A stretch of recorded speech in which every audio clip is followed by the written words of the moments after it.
Specially when we talk about the Indian women community, सबसे बड़ा विशिष्ट अधिकार है वो है पीसीपीएनडीटी, कन्या भ्रूण हत्या के खिलाफ अधिकार। Domestic violence act 2005, sexual harassment CrPC section 46 के रेप की शिकार हर महिला को मुफ्त कानूनी मदद का अधिकार है भारत के संविधान के अनुसार। समान वेतन का अधिकार, मैटरनिटी बेनिफिट्स एक्ट 1961 बहुत पावरफुल विशेषाधिकार है जो महिलाओं को मिला है। हिंदू उत्तराधिकारी नियम के तहत प्रॉपर्टी में अधिकार, CrPC section 125, Hindu marriage act section 24। जय हिंद।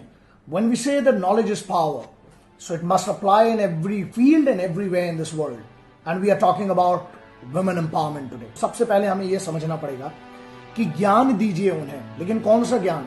जो उनके अधिकारों का है। तो सबसे पहले हमें उनके उन अधिकारों की बात करना पड़ेगी जो मुझे लगता है इस देश में आज तक बहुत कम लोगों को, स्पेशली एक ऐसा तबका है जो पढ़े लिखे लोग हैं उनको तो फिर भी पता है, लेकिन वो जो लोग जो गांव से आते हैं या रूरल इंडिया से आते हैं उनको इतना नॉलेज नहीं है। तो अगर ये वीडियो आप लोग कोशिश करें अगर उन तक पहुंचे तो बहुत अच्छी बात है।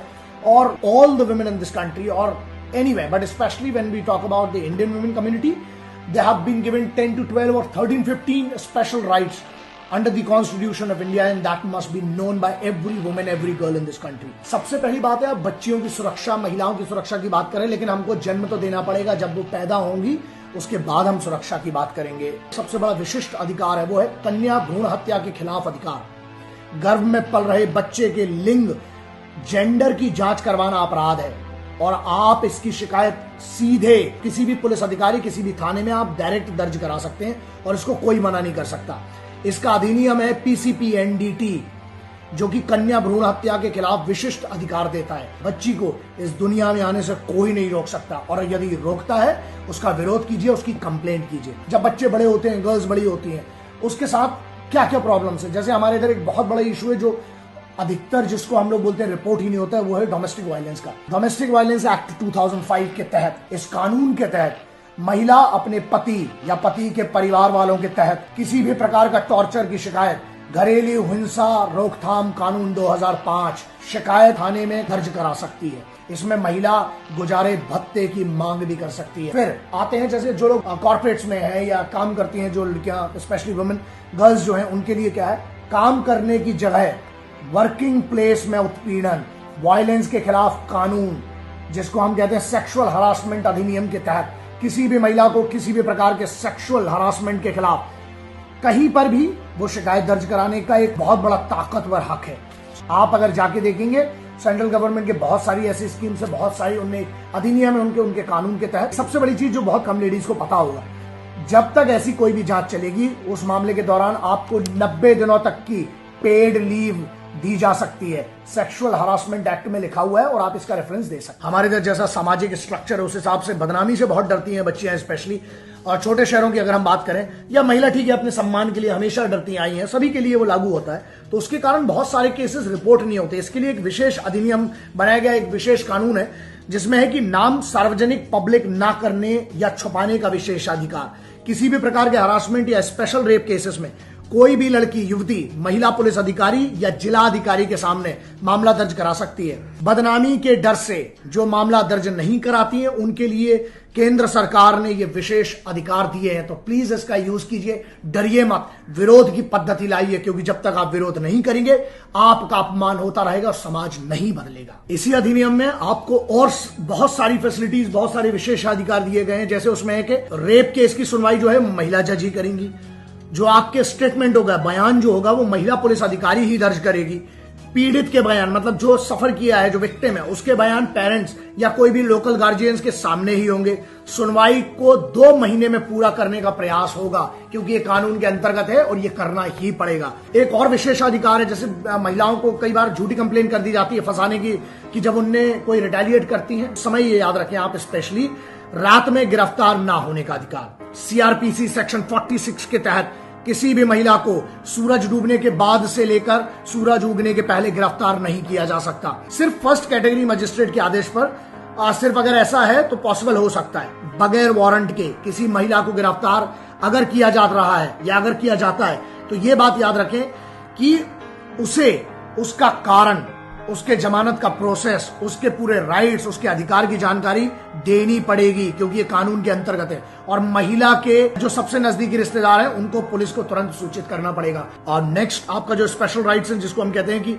गरिमा और शालीनता के अधिकार। कोई ऐसा मामला हुआ है, रेप केसेस या कोई भी ऐसी इंजरीज है, उस मामले में अगर आरोपी महिला है, मान लीजिए एक लेडी से कुछ गलती हुई है, तो उस महिला की मेडिकल चेकअप जो है वो एक महिला डॉक्टर को ही करना चाहिए।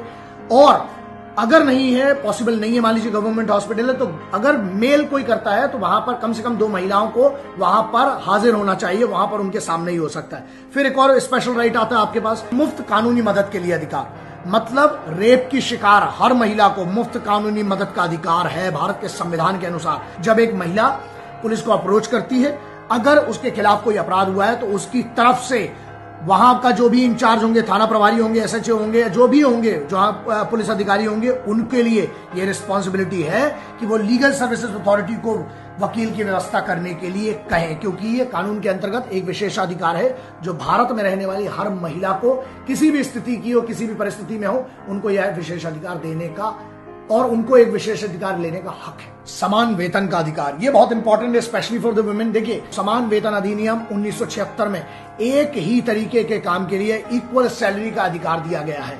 वेतन या मजदूरी पर जेंडर के आधार पर, बेसिस पर भेदभाव किसी भी स्थिति में नहीं किया जा सकता। उसके बाद मैटरनिटी राइट्स, ये बहुत इंपॉर्टेंट है, याद रखिए। मैटरनिटी बेनिफिट्स एक्ट 1961 के तहत हर कामकाजी महिला को अधिकार है। एक प्रेग्नेंट महिला को 26 वीक्स, याद रखिए 26 हफ्ते तक मैटरनिटी लीव ले सकती है, और इस पीरियड में महिला की सैलरी में कोई कटौती नहीं हो सकती। मान लीजिए अगर आपसे कोई बोलता है कि आपकी सैलरी कटेगी, you can directly launch a complain against that individual और दैट ऑर्गेनाइजेशन। बहुत पावरफुल एक अधिकार है, विशेष अधिकार है जो महिलाओं को मिला है। प्रॉपर्टी में अधिकार, हिंदू उत्तराधिकारी नियम के तहत नए नियमों के आधार पर जो नए बने हैं, उसमें पुश्तैनी संपत्ति पर महिला और पुरुष दोनों का बराबर का हक है। मान लीजिए अगर पिताजी ने वसीयत नहीं की है, तो उसके बावजूद भी महिला को अपनी मां और भाई के समान बराबर हिस्सा मिलेगा।